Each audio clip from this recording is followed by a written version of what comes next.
So what we go and look at this question that goes and looks at speciation in terms of the Galapagos Island, right? So it goes, the Galapagos Islands are located in the Pacific Ocean. Right? Realistically, doesn't matter, relevant. Right, several species of birds called finches live on the Galapagos Islands. Right, so if it's said that there's a good chance that you're going to have to be thinking about the fact that, right, we're going to be talking about Darwin finches. So figure 1 shows how modern species of Galapagos finch are classified. Right, we've not specifically talked about this, but when you're going and you're working out that order of classification, remember it goes king, prawn, curry, or fat, greasy sausages is the way that you remember the order. Right? So it goes kingdom, phylum, class, order, family, genus, species. So if you think about us, right, everything's given what's called a binomial, right? So that bit, second bit. So binomial name, right? All binomial means is it comes in 2 parts. That 2 parts, quite simply, comes from the genus, then the species, right? So if it was us, our genus is Homo, our species is sapien, so we're Homo sapiens, right? So if you're looking for the binomial name of the ground finch, or the medium ground finch, it would be Geospiza fortis, right? Geospiza being the genus, fortis being the species. Right, so that moves on. So in each species of finch, there's variation in the depth of their beak, right? So everything's to do with beak depth. Right, so figure 2 shows how the beak depth is measured. Right.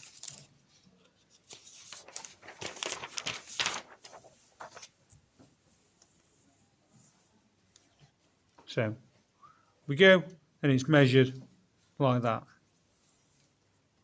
So figure 3 shows the relationship between beak depth of parent birds and beak depth of their offspring. Right, so you've got a graph here, mean beak depth of their offspring, mean beak depth of the parents. Right, you can see just from that it's giving some sort of correlation, right? So if the parent has a longer beak, then their offspring more or less has a longer beak as well, right? So you can see that from the graph. That's what should be going through your head. So give evidence from figure 3, so from the graph, that beak depth is an inherited characteristic. Right, you need to talk about the fact that because the offspring has a similar beak depth to the parent, right, so the offspring to the parent, then they must be inheriting that in their genetics when their parent goes and reproduces. So D. So scientists suggest that more than one gene controls beak depth. Give evidence from figure 3 to support this. Right. Things that are only controlled by one gene would have a line that would show just positive correlation or negative correlation, and it would be a straight line. Right? So we know that it must be controlled by more than one gene because you've got all these outliers here. Right? So the fact that you've not got 100% positive correlation. So there must be more than one thing that's controlling it. It's not like if we were talking about eye colour is controlled by just one gene. You've either got blue eyes or you've got brown eyes. In the case of that gene, right? So if it asks about that, it's all about talking about that not having a completely positive correlation, right? You go on and do A-level biology, there's a nice mathematical equation that you can use to go and prove it that would make sense for you to do GCSE, because it makes it make a lot more sense. However, right, next, Figure 4 is a map of the Galapagos Islands. Right, we've looked at those Galapagos Islands. So you've got Isabella, you've got Daphne Minor, Daphne Major, Crossman Island, all sorts.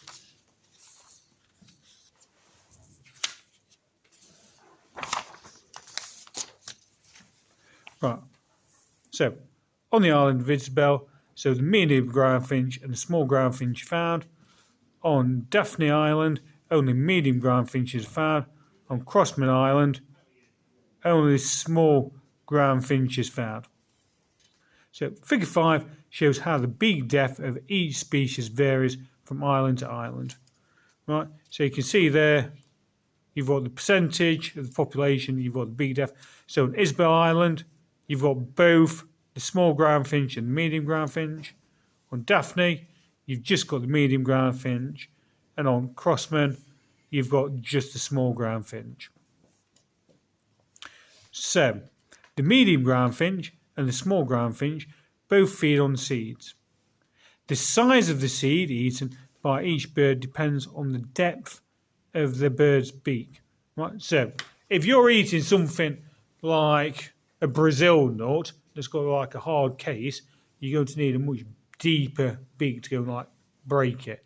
Whereas if you only like eating, I don't know, sunflower seeds, then you're not. So the range of beak depth of medium groundfinches on Isabel Island is different from the range that it is on Daphne Island. Right, explain what might have caused this difference. Right, there are a number of things that you need to go and think about. Right, for a start, you've got to remember that on Daphne Island, right, you go in and you're talking about just having one species, right? So that would probably be the first thing that you might want to think about. So talk about the fact that it has a small amount of range because there's the only one species. If there's only that one species, there's going to be a greater amount of competition between them, right? If you're talking about competition, you can go and talk about the ones that have that particular beak depth will outcompete the others.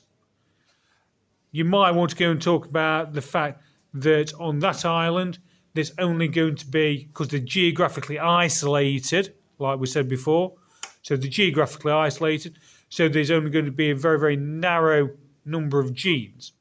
If you're talking about genes, you can use the phrase alleles, right? So only a small number of alleles, so a small number of genes. So because there's only a small number of genes on that island, it means that the gene pool is just going to get progressively smaller, right? Which is why they all end up with a very, very similar beak depth.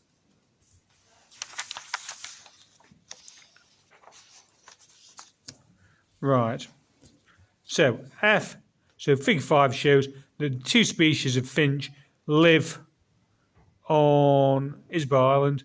Only one species lives on Daphne Island, and only one species lives on Crossman Island. Suggests why both species of finch are able to live on Isabel Island. Right. This is one of these things where it seems quite complicated. It's not. It's just wanting you to state something obvious. So you might want to say, because there's a greater variety of food sources on Isabel Island. Conversely, you might want to turn around and say, because there's only one type of food source on the other island. If you're talking about food sources and having a greater amount of food source, you can say because there's less competition between the finches because there's a greater amount of food. You can talk about the fact that there's enough food for both species of birds. All manner of stuff like that. Right? So that is how I would answer that last bit.